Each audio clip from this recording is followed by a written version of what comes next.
नाजरीन अस्सलाम वालेकुम। IAD टुडे के खबरनामे में आपका खैर मकदम करते हैं। आइए बढ़ते हैं तफसीलात की तरफ। मगरबी बंगाल की चीफ मिनिस्टर ममता बनर्जी ने साबिक वज़ीर-ए-आज़म अटल बिहारी वाजपेयी को उनकी पहली बरसी के मौके पर ज़बरदस्त श्रद्धांजलि पेश की। ममता बनर्जी ने जो NDA की ज़ेर क़यादत हुकूमत में वज़ीर रेलवे रह चुकी हैं, अवाम पर जोर दिया कि वाजपेयी के उसूलों, इंसानियत, जमहूरियत और कश्मीरियत को जहन में रखें। उन्होंने बताया कि वाजपेयी ने कहा था कि बंदूकों से मसला हल नहीं किया जा सकता और आज की हुकूमत को उनसे दर्स हासिल करना चाहिए। साबिक हिंदुस्तानी क्रिकेटर VB चंद्रशेखर की खुदकुशी के सबब मौत हो गई। पुलिस के मुताबिक भारी खर्चों के सबब चंद्रशेखर ने कल चेन्नई में अपने घर में फांसी लेकर खुदकुशी कर ली। उनके पसमानदागान में एक बेवा के अलावा 2 लड़कियां हैं। चंद्रशेखर ने 1988 और 1998 में 7 वनडे मैचेस खेले थे। इंडियन क्रिकेट बोर्ड ने चंद्रशेखर की मौत पर गहरे रंज का इजहार किया है। वज़ीर-ए-आज़म नरेंद्र मोदी आज शाम भूटान के 2 रोज़ा दौरे पर रवाना हो गए। वज़ीर-ए-आज़म ने अपने एक बयान में कहा कि उनके दौरे से अपने एक बाएतमाद दोस्त और पड़ोसी से हिंदुस्तान के गहरे ताल्लुकात का अंदाजा लगाया जा सकता है। भूटान में हिंदुस्तानी सफीर रुचिरा कंबोज ने बताया कि इस दौरे से दोनों ममालिक के दरमियान बाहमी और तिजारी ताल्लुकात को फ़रोग़ मिलेगा। उन्होंने कहा कि भूटान ने अक़वाम मुत्तहिदा की सलामती कौंसिल में हिंदुस्तान की रुकनीत की भरपूर तायीद की है। एंड 2014 में प्राइम मिनिस्टर यहाँ आए थे। It was his first visit abroad and 2019 में भी doctor Jaishankar our foreign minister has made Bhutan his first foreign visit. Likewise प्रधानमंत्री यहाँ के डॉक्टर लोटे शेरिंग, उनकी भी पहली भारत यात्रा थी दिसंबर 2018 में। तो ये जो प्रधानमंत्री की अपकमिंग विजिट है, this may be seen as a continuum in this process and Bhutan हमेशा is a key priority in India's foreign policy. किन किन मुद्दों पर इस 2 दिवसीय विजिट में चर्चा हो सकती है और किस किस तरह के प्रोग्राम प्रधानमंत्री कराएंगे? आई वुड से कि the full range of bilateral relations में बातचीत होगी, इंटरनेशनल इश्यूज़ में भी बातचीत होगी, रीजनल इश्यूज़ में भी बातचीत होगी एंड प्राइम मिनिस्टर का प्रोग्राम यहाँ बहुत व्यस्त है। One of the highlights is कि वो India and Bhutan 10 MOU sign करेंगे and also 5 inaugurations होंगे and one of them I think I must talk to you about, which is the launch of the RuPay card. Prime minister RuPay card का launch करेंगे and इससे बहुत फ़ायदा होगा भारतीय tourist को, बिकॉज हमारी जो इकॉनमी है we are moving to now sort of from cash to card to actually cardless. तो इससे all the Indian tourist who come to Bhutan, उनका they will not have to carry cash, उसके भी बहुत रिस्क होते हैं and instead they can use their RuPay card across all points of sale and ATMs across Bhutan.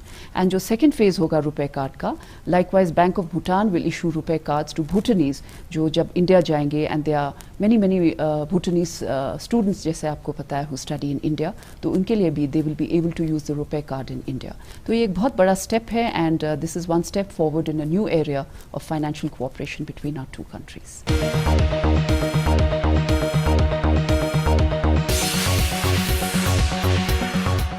Bihar police ने gangster से सियासतदान बन जाने वाले अनंत कुमार सिंह के घर पर छापे मारे, जिसके दौरान एक AK-47 राइफल, मैगजीन्स और दूसरे हथियार बरामद हुआ।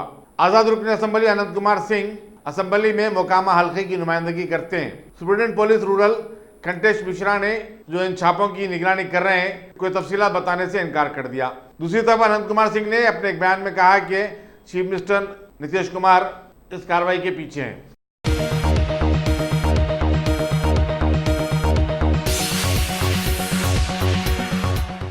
मुल्क की 3 रियासतों केरला, महाराष्ट्र और गुजरात में जो सैलाब से मुतासिर हैं, हालात में कुछ बेहतरी हुई है। मौके पर मौसमियात ने गुजरात में आइंदा 24 घंटे के दौरान मजीद बारिश की पेशकशी की है। इन तीनों रियासतों में सैलाब से मरने वालों की तादाद 110 से मुतजाविज़ हो गई है।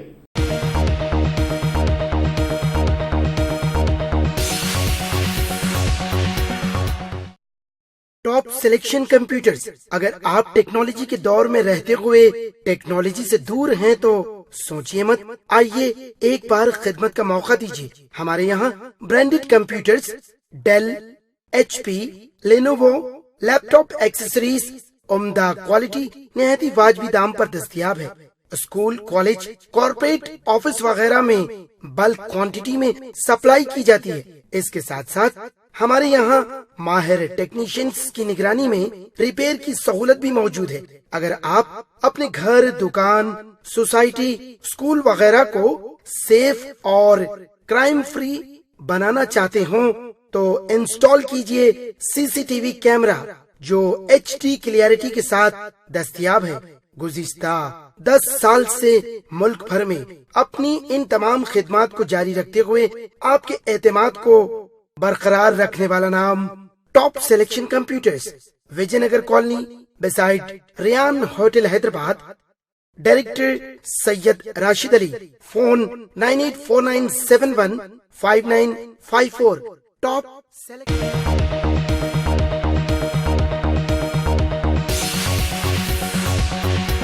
गोशामहल के बीजेपी रुकन असम्बली राजा सिंह ने यौम आज़ादी के मौके पर कल चार मीनार के पास प्रभात फेरी निकालने की इजाज़त न देने पुलिस के फैसले पर सख्त तनकीद की। उन्होंने अपने बयान में कहा कि चीफ मिनिस्टर के चंद्रशेखर राव रियासत तेलंगाना के 8वें निज़ाम का रोल अदा कर रहे हैं और पुराना शहर मिनी पाकिस्तान बन गया है। उन्होंने कहा कि अगर मुल्क भर में आज़ादी का जश्न मनाने पर कोई पाबंदी नहीं है तो पुराने शहर में किस तरह पाबंदी लगाई जा सकती है।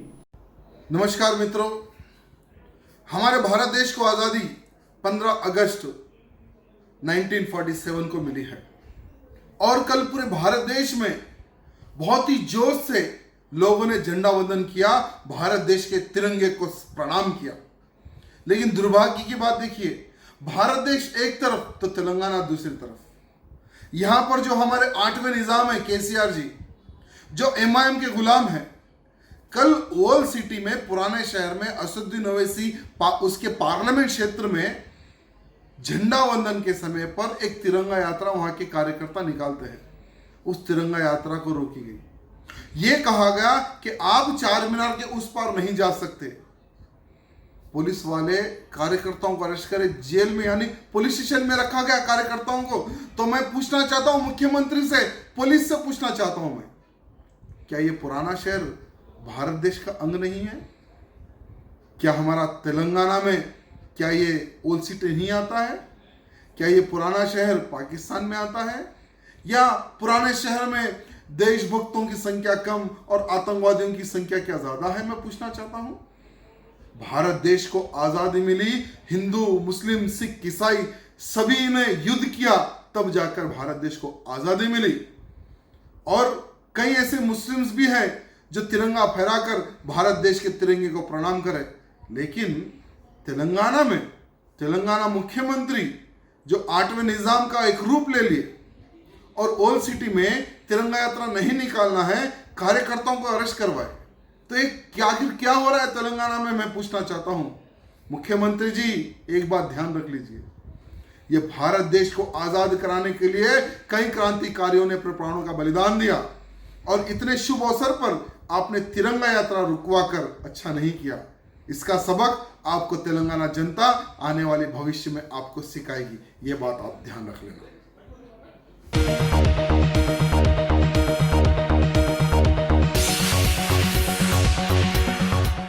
साबिक वज़ीर-ए-आज़म अटल बिहारी वाजपेयी को आज उनकी पहली बरसी के मौके पर जबरदस्त खिराज अक़ीदत अदा किया गया। सदर जमहूरिया रामनाथ कोविंद, वज़ीर-ए-आज़म नरेंद्र मोदी, बीजेपी के सदर और मरकजी वज़ीर दाखिला अमित शाह, बीजेपी के कारगुज़ा सदर PK नड्डा, मरकजी वज़रा उन काबिल ज़िक्र लोगों में शामिल थे जिन्होंने वाजपेयी की यादगार पर फूल चढ़ाए। वाजपेयी का गुज़श्ता साल 93 बरस की उम्र में देहांत हो गया था। वाजपेयी की मोहबली बेटी नमिता कौल भट्टाचार्य और नवासी नहारिका भी इस मौके पर मौजूद थी। वाजपेयी ने 1998 से 2004 तक NDA हुकूमत की क़यादत की थी। वो बीजेपी के पहले वज़ीर-ए-आज़म थे। वो 1986 और 1998 में भी मुख्तसर मुद्दत के लिए वज़ीर-ए-आज़म रह चुके हैं। हरियाणा में आने वाले असम्बली चुनाव के पेश नज़र मरकजी वज़ीर दाखिला अमित शाह ने आज से बीजेपी की मुहिम का अमलन आगाज कर दिया। झिंड में एक जबरदस्त रैली से खिताब करते हुए उन्होंने कहा कि जम्मू कश्मीर से दफा 370 की बर्खास्तगी का फैसला सबसे बड़ा फैसला है। कांग्रेस ने 70 बरस में भी ये काम नहीं कर पाई क्योंकि वो वोट बैंक की सियासत पर यकीन रखती है। अमित शाह ने कहा कि हर काम के लिए जुर्रत, हौसले और अज़म की जरूरत है और ये चीजें वज़ीर-ए-आज़म नरेंद्र मोदी में मौजूद हैं। उन्होंने कहा कि आज जम्मू कश्मीर का दस्तूर और हमारा दस्तूर एक हो गया है। रियासतों में कोई भी भेदभाव नहीं है। उन्होंने हरियाणा की 71 हुकूमत की सिताइश की और बताया कि बीजेपी ने गुज़िश्ता 5 साल के दौरान रियासत में करप्शन को जड़ से उखाड़ फेंक दिया है। पूरा देश एक अखंड भारत बने, एक रस भारत बने, और इसमें धारा 370 विघ्न था। धारा 370 देश के मुकुटमणि कश्मीर को कहीं न कहीं भारत के साथ जुड़ते हुए रोकने का एहसास। हम तो उस वक्त भी मानते थे कि कश्मीर भारत का अभिन्न अंग है, मां भारती का मुकुटमणि, मगर धारा 370 कहीं न कहीं एक संदेश देकर जाती थी, अभी भी कुछ अधूरा है। और 70 साल तक, 72 साल तक कांग्रेस की सरकारें जो वोट बैंक की लालच में नहीं कर पाई, मोदी जी ने 75 दिन के अंदर पूरा कर धारा 370 को समाप्त कर। 370 और 35 से हटना भारत की एकता और अखंडता के लिए एक बहुत बड़ा मील का पत्थर। अब कोई विघ्न नहीं रहा है। कश्मीर से लेकर कन्याकुमारी और कामाख्या से लेकर कच्छ तक आज मां भारती आनंदित है कि मोदी जी ने धारा 370 और 35 को हटाया। और मैं आज जिनकी रैली से पूरे देश की जनता को बताना चाहता हूं कि धारा 370 हटने के बाद जम्मू और कश्मीर के विकास के लिए, लेह और लद्दाख के विकास के लिए जो कोई भी रोड़ा था वो हट गया है। और मोदी जी के नेतृत्व में लेह, लद्दाख, जम्मू, कश्मीर, ये पूरा क्षेत्र विकास के रास्ते पर आगे बढ़ पड़ेगा, आतंकवाद से मुक्त होगा।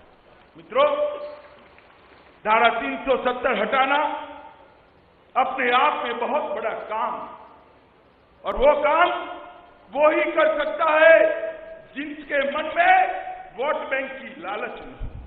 वो काम वो ही कर सकता है जिसके मन में स्पष्टता हो। और मुझे गर्व है, मेरे नेता, देश के प्रधानमंत्री नरेंद्र मोदी कभी वोट बैंक की लालच में नहीं पड़े।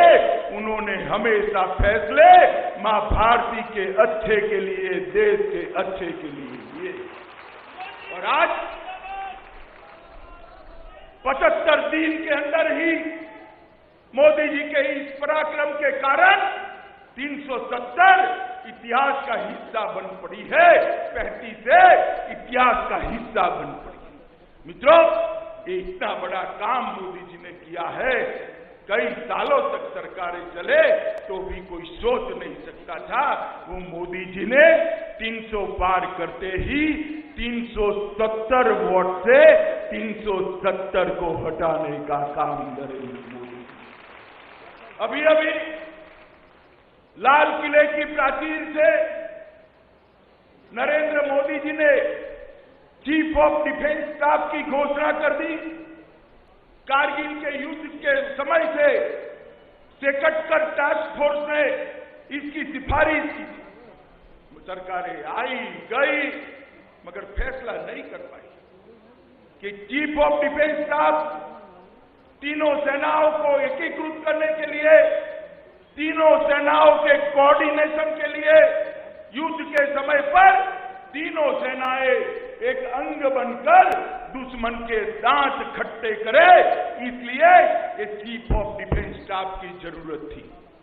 मगर बाकी सरकारें नहीं कर पाई। कल प्रधानमंत्री मोदी जी ने लाल किले की प्राचीर से घोषणा कर दी कि इस देश को जल्द ही चीफ ऑफ डिफेंस स्टाफ मिलेगा। मैं मानता हूं इससे हमारी रक्षा क्षमता अनेक गुना बढ़ जाएगी। थल सेना, नभ सेना और जल सेना अलग अलग काम करते हैं तो उसकी अलग अलग शक्ति तो होती है, मगर एक ही चीफ ऑफ डिफेंस स्टाफ के नेतृत्व में तीनों सेनाएं एक अंग बनकर काम करेगी। ये दुश्मन के लिए ब्रज से कम नहीं होगी। ब्रज का आघात सहन करने की किसी दुश्मन में ताकत नहीं होगी। मित्रों, ये 75 दिन के अंदर ही प्रधानमंत्री किसान सम्मान निधि देश के हर किसान को गट्टम के अंदर मोदी जी ने प्रधानमंत्री किसान सम्मान निधि छोटे किसानों के लिए करा था। अब छोटे, मझले, बड़े सभी किसानों को किसान सम्मान निधि पहुंचाने का काम नरेंद्र मोदी सरकार ने। हमारे देश के छोटे व्यापारी, छोटे दुकानदार, रिटेल ट्रेडर्स, कभी उनके लिए कोई सरकारों ने नहीं सोचा। नरेंद्र मोदी सरकार ने यही 75 दिन के अंदर उनकी पेंशन योजना को मंजूरी देकर किसान और व्यापारी, छोटा व्यापारी दोनों के बुढ़ापे की चिंता करने का काम किया है। सरकार के शपथ के साथ ही जल मंत्रालय का गठन किया। पानी पीने से लेकर किसान के खेत तक सब जगह पानी की हम जरूरियात महसूस करते हैं।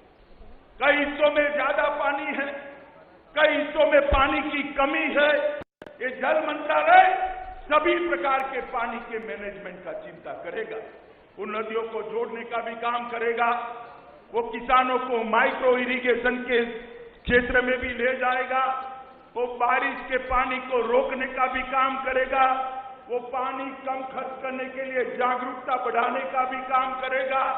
वो स्कूलों के अंदर स्वच्छ पानी मिले, हर घर के अंदर नल से पानी मिले 5 साल के अंदर, इसकी भी चिंता ये जल शक्ति मंत्रालय कराने वाला है। और ग्रामीण भारत के अंदर 25 लाख करोड़ का निवेश इंफ्रास्ट्रक्चर के मामले में करने का फैसला ये नरेंद्र मोदी सरकार ने किया है। और मछली पालन के लिए बहुत बड़े फैसले लेकर एक अलग विभाग गठित करने का काम भारतीय जनता पार्टी की नरेंद्र मोदी सरकार ने। हरियाणा के लिए भी बहुत कुछ किया है, मगर मैं आज यहां आया हूं हमारे मुख्यमंत्री मनोहर लाल जी खट्टर को साधुवाद देने के लिए आया हूं, बधाई देने के लिए।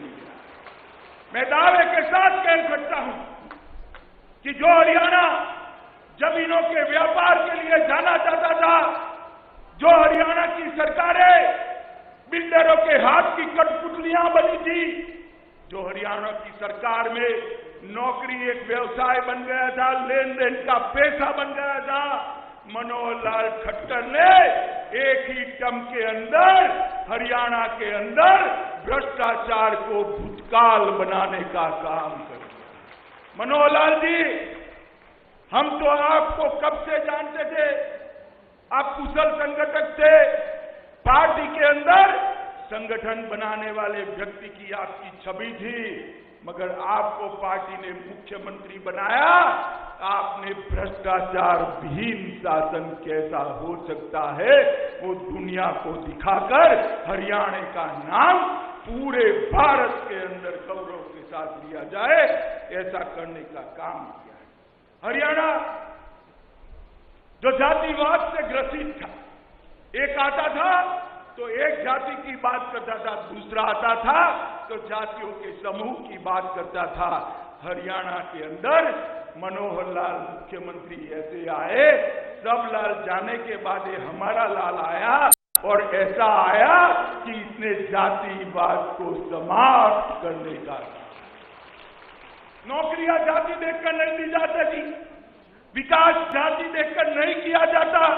हर गांव के अंदर विकास पहुंचे, हर योग्य व्यक्ति को नौकरी मिले, जाति के बगैर, भ्रष्टाचार के बगैर। आज 50,000 से ज्यादा युवाओं को घर में अपॉइंटमेंट लेटर देने का काम मनोहर लाल खट्टर ने किया। एक ट्रांसफर इंडस्ट्री चलती थी, ट्रांसफर करने के लिए लेन देन होते थे, कंप्यूटर के आधार पर, योग्यता के आधार पर ट्रांसफर कराकर मनोहर लाल जी ने हरियाणा के सभी लोगों को एक राहत का संदेश दिया। मुझे याद है मुख्यमंत्री बनने के बाद 1 साल में मैं आया था, सारे विधायक और पदाधिकारियों ने मुझे पकड़ा था कि हमारे कहने से ट्रांसफर नहीं होते। मैंने कहा था कि मनोहर लाल जी आप हौसला रखिए, जो लायक है उसका ट्रांसफर होने चाहिए। भाजपा कार्यकर्ता अपने परिवार की बात करते हैं, भाजपा ने पूरे हरियाणा को अपना परिवार समझना चाहिए और मनोहर लाल जी ने इसी तरह से काम किया है। केरोसिन मुक्त राज्य, मैं गुजरात से आता हूं, आज भी पूरा गुजरात केरोसिन मुक्त राज्य नहीं हुआ है। मनोहर लाल जी के नेतृत्व में हरियाणा केरोसिन मुक्त राज्य बन चुका है। बहुत बड़ी उपलब्धि, भ्रष्टाचार को उखाड़ फेंका और एडमिनिस्ट्रेशन के हर मायने में बहुत अच्छे काम हुए। महिलाओं के पुलिस थाने, जब खट्टर सरकार बनी 2 थे, आज 2 से बढ़कर 31 महिलाओं के पुलिस थाने बने हैं। महिलाओं के लिए बस की सेवाएं एक भी नहीं थी, आज 181 रूट सिर्फ और सिर्फ माताओं बहनों के लिए चालू करने का काम कि मनोहर लाल खट्टर ने किया है। बेटी बचाओ बेटी पढ़ाओ, लिंग अनुपात 871 पर था, देश में सबसे नीचे था। 5 साल के अंदर लिंग अनुपात 871 से बढ़कर 918 बने हैं।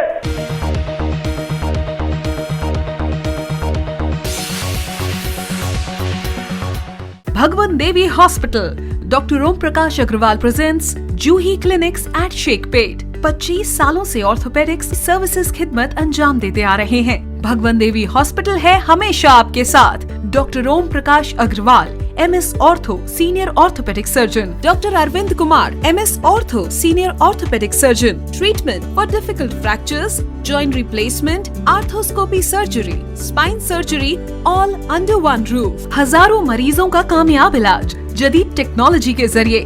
तमाम ऑर्थोपेडिक सर्विसेज एक ही छत के नीचे। Modern operation theatre, 24 hours digital x-ray, ultrasound, diagnostics, operations facility and pharmacy. Juhi Clinic, 3rd floor, above Reliance Trends, beside D-Mart, Toli Chowki, Shekpet, Hyderabad.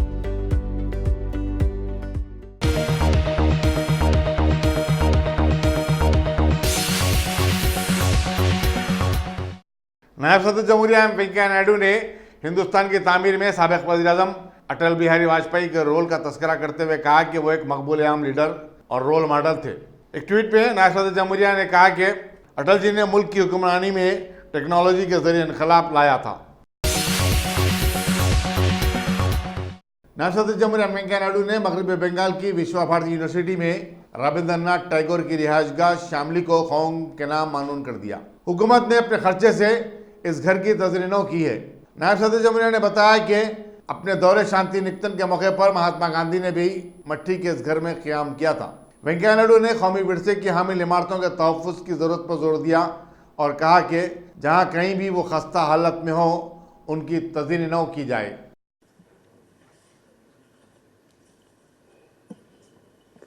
पश्चिम बंगाल माननीय गवर्नर श्री जगदीप धनखड़ जी, माननीय पश्चिम बंगाल मत्स्य मंत्री श्री चंद्रनाथ सिन्हा जी, विश्व भारतीय उपाचार्य अध्यापक विद्युत चक्रवर्ती जी, रविंद्र बनेवर परिचारक अध्यापक अमलपाल जी,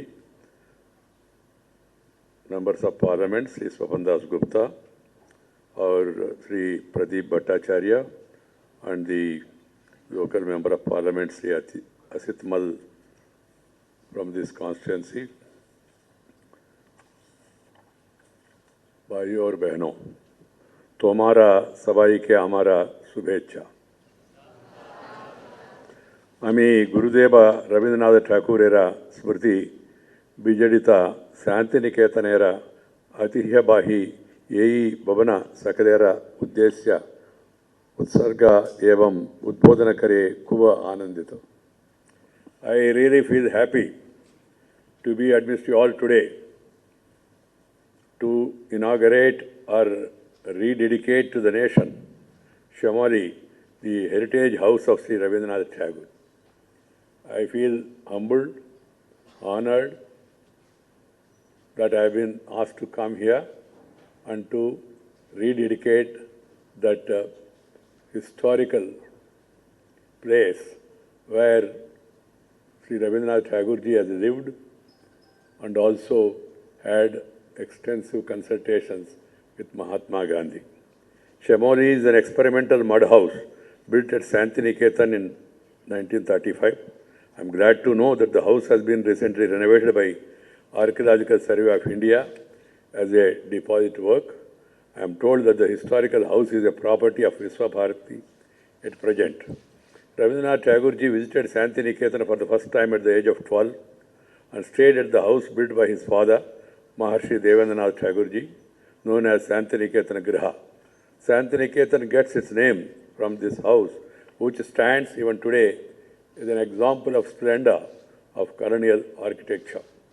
Rabindranath, out of a traumatic and claustrophobic childhood experience of his own education at school within the boundaries of four walls, set up a school for children at Santiniketan in 1901. He then built 5 new houses at the northern corner of the Santiniketan ashram, which is now known as Uttarayana, and named them Konarka, Udayan, Shamoli, Punascha and Udichi. History says that Sri Rabindranath Tagore stayed in these houses at various points of time and took special interest in the planning of the houses according to his requirements. I am told that Sri Rabindranath Tagore ji was dissatisfied with the concrete structures and desired to have a new house made of mud as his last abode, and as a result, Shamoli was built, and that the roof of Shamoli is also made of mud. Brothers and sisters, in fact, all our ancestor houses were all made out of mud. They were more comfortable. They were more cool also, because they are connected directly with the nature. He hoped that Shamoli would encourage poverty-stricken families of rural Bengal to have earthen roofs instead of thatched roofs prone to be destroyed in fire. Large and empty earthen vessels were intentionally placed inside the thick mud walls and roof of the rooms of Shamoli for the purpose of introducing a natural cooling system. Rabindranath ji immortalized this house by publishing a book of poems entitled Shamoli in 1936. I am happy to learn that this house was designed by Surendranath Kar, built by Santal artisans under the supervision of Gaur Mondal, and subsequently decorated by Nandalal Bose and Ramakinkar Bais in association with the students of Kala Bhavana of Visva Bharati. मरकजी वज़ीर दिफा राजनाथ सिंह ने कहा कि हिंदुस्तान पहले nuclear असला इस्तेमाल न करने के अपने वादे से पलट भी सकता है। पोखरान में आज साबिक़ वज़ीर आज़म अटल बिहारी वाजपेयी को खिराज अक़ीदत पेश करने के बाद अखबारी नुमाइंदों से बातचीत करते हुए राजनाथ सिंह ने कहा कि पता नहीं आने वाले दिन कैसे हों और क्या करना पड़ेगा। मुस्तकबिल में जैसे भी हालात होंगे उस पर हम देखेंगे और अमल करेंगे। क़ब्ल अज़ी उन्होंने जैसलमेर में इंटरनेशनल आर्मी स्काउट मास्टर्स के मुकाबलों की इख्तितामी तकरीब से खिताब किया। हिंदुस्तानी फौज ने इन मुकाबलों में 5वां मकाम हासिल किया है। इन मुकाबलों में रूस, चीन के अलावा वस्ती एशिया के ममालिक ने हिस्सा लिया। मुझे यकीन है कंपटीशन के दौरान सभी प्रतिभागियों को एक दूसरे से सीखने, अपने सामान्य लक्ष्यों को प्राप्त करने के लिए एक दूसरे के साथ काम करने का भी अवसर प्राप्त हुआ है।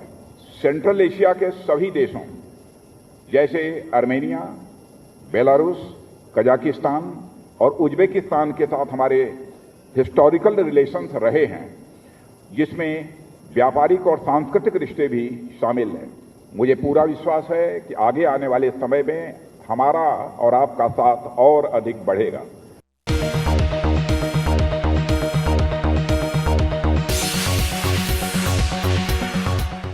अब A1 टाउनशिप चिविला और मोइनाबाद के दरमियान मेन रोड से 1.3 किलोमीटर आबादी से लगा हुआ तमाम डेवलपमेंट के साथ जहां आप अपना घर बना के रह सकते हैं, जो है बिल्कुल बिल्कुल बिल्कुल आबादी से लगा हुआ। 4 लाख में 100 गज का plot, drainage, electricity, footpath, BT road, college, bus stop जैसी तमाम सहूलियतें दस्तयाब हैं।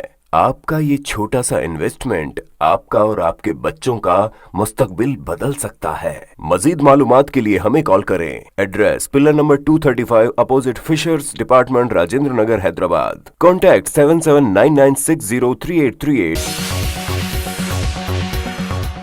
पाकिस्तान के सूबे बलूचिस्तान में आज बाद नमाज जुमा एक मस्जिद में हुए बम धमाके में कम से कम 5 अफराद हलाक हो जाने की इत्तलात मिली है। ये धमाका कोयटा शहर के कचलक में हुआ है।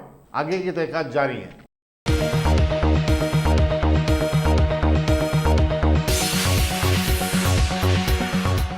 अगर आपने हमारे चैनल को सब्सक्राइब नहीं किया है तो आपको यहाँ सब्सक्राइब बटन दिख रहा है, उसे क्लिक करिए और सब्सक्राइब कीजिए और साथ ही साथ बेल आइकॉन को भी क्लिक करिएगा जिससे कि आपको ताज़ा अपडेट मिलते रहें।